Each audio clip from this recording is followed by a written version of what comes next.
natin ang isang maikling episode na tumatalakay sa buhay ng pamilya ni Maliba. Na aming pinamagatang, may problema ka, welcome to Pamilya.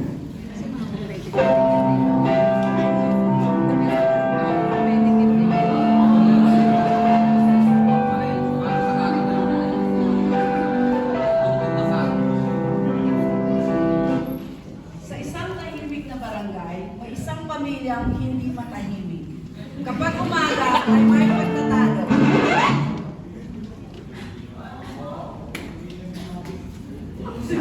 Kapag umaali ay may nagre-reklamo. Di ba ganun?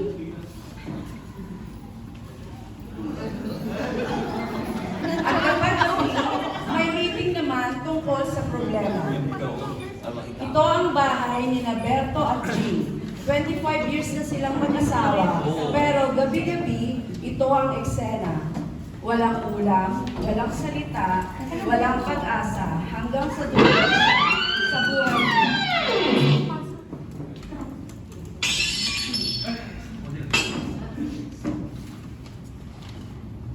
Nay, kain na naman?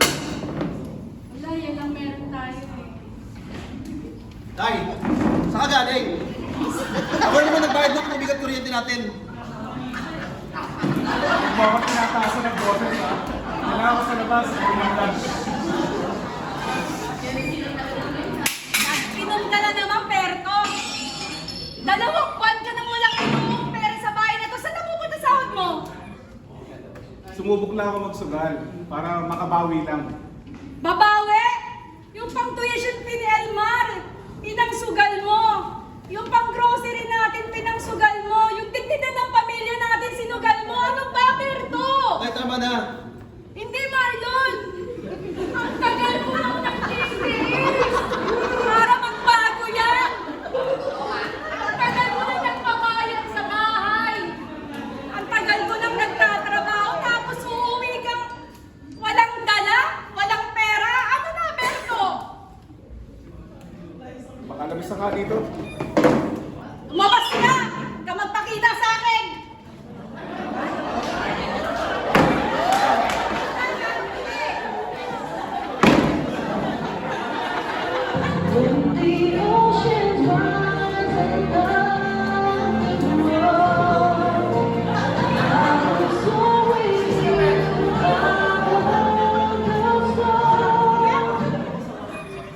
Lord, hindi ko na kaya, tulungan mo ako. Ng galit at pagod, may isang tanong si Nanay Jean. Lord, hanggang kailan? Ang hindi niya alam, kinabukasan ay may darating na kasagutan sa kanyang katanungan. Next. Next. Kinabukasan, Ay, mali na kayo. habang nagtitinda si Nanay Shout Jean, out. nilagyan siya ng kanyang mga sa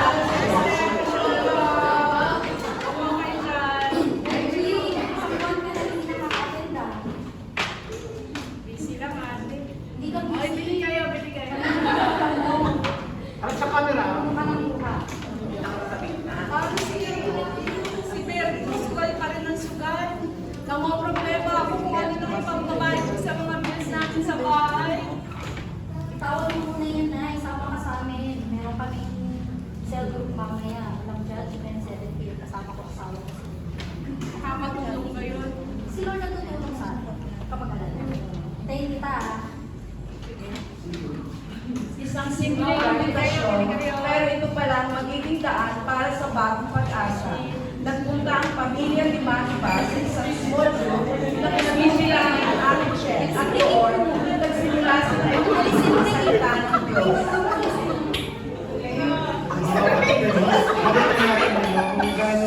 Kung gano'n sila kamahal ng Diyos, ano? Kapag mga kapatid, kapag tayo ay nilulungkot kung nasasaktan, hindi tayo iiwan. Ay malapit sa mga puso, nangangailangan ng kanyang tulong at pag-asa. Kapatid, ang pamilya mo.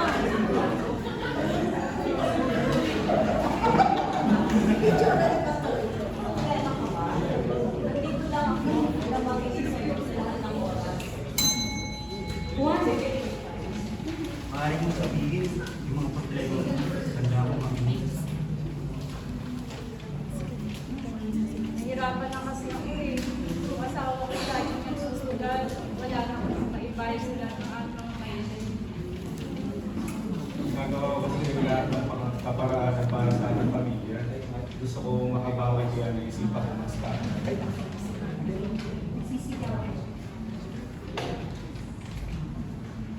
Nagsisigaw. Nagsisigawan na kami lagi. Lagi ang ingay sa bahay. Diyos ko, pagod na ako. Oo, palagi niya ako sisigawan. Lagi nagagalit kapag may problema sa bahay.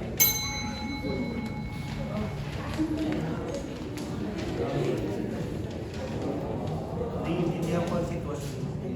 At alam kong napakabigat, napakabigat bilang pinagdadaanan namin. Isasuggest ko lang na kung maaari, iwasan niyo magsigawan o magsisihan sa anumang sitwasyon na meron kayo ngayon. Ano ba? Ano ba ito ba? Ano ba problema? Pera, palaging pera. Pera na lang. Siguro maaaring iwasan mo munang umorder o mag sa Shopee at huwag kang magalit kung wala kayong pera. Iwasan mo lang magsigal at magtiwala lang sa Diyos.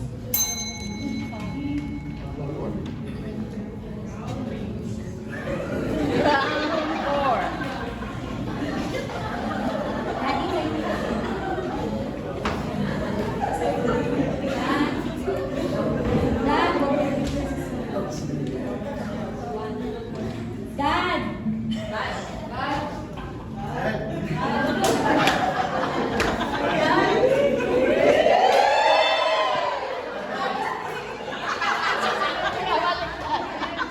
Oh dear, pasensya na sa mga nagawa ko.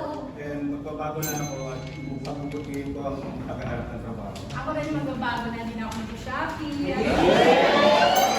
na ako mamamahal.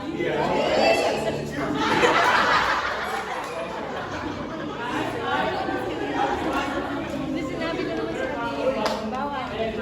Sorry ka. Pwede mo naman sabihin. Ako rin, Tay, maghanap pa ako ng ibang pagkakitaan tungkol sa trabaho para mas patanggalin pa yung pagkasya natin. Tama! Dahil sa kulang pagkakaisa at pagmamahala ng pamilya, Ang nagbibigay sa atin ng lakas, purihin ang Diyos.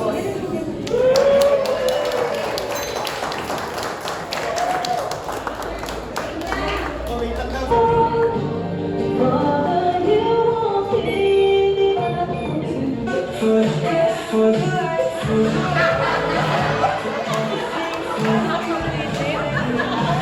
Thank you.